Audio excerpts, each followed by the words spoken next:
іс-шара. Мынау өткенде өзімізбен көке ақылдастық. Мына әр жылы әр атаға келесі тасты беретін осындай міндетіміз бар еді. Мынау биыл осы жылы бестер ағайындар беру керек еді, әртүрлі жағдайға байланысты кейбір ағайындар мықтылық жасап жұлып алып кетті. Сондықтан оған көндік.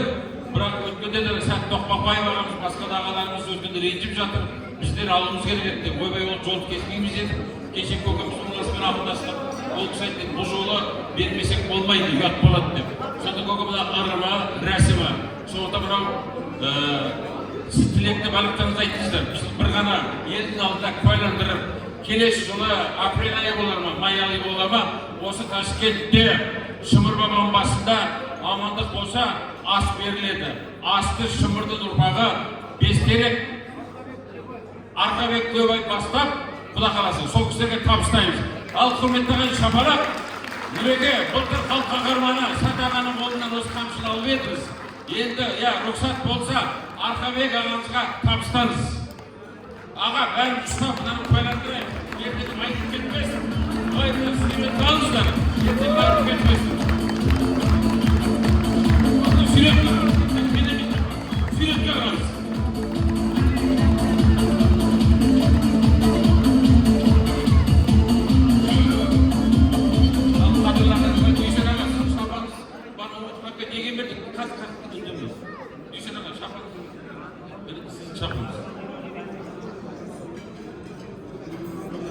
Ал қадірлі ағайындар, соңғы рәсімді жасап алдық. Енді осы жерде асабалардың өзінің жоспары бар. Сіздер тағы шақырамыз. Әзірше отыра тұрыңыздар орындарыңызға. Арқабек аға. Сізге берілмейді.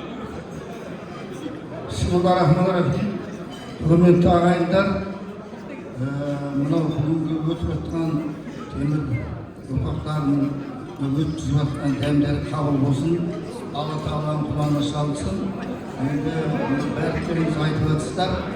Бірақ енді мынау Бестерек атына беріп отыр ғой қамшыны. Бірақ мен сол Бестерек елінің азаматы болған менде. Бірақ енді мынаған осыған мен достойнымды деген әңгіме болып тұр да. Иә, рахмет. Мынау сенім артқандарыңызға Алла тағала жаңа алдында біраз ағаларымыз, көкелеріміз айтты ғой. Осы биыл 25 жылдығы. Енді ол 25 жылдығы өтіп жатқан үлкен мынау темір бабалар беріп жатқан асы қабыл болсын. Бұл жалғасын табады деп ойлаймын. Бана бір айтты ғой, батыр шықса Шымырдан шығады, әйтпесе Ботпайдан шығады деп.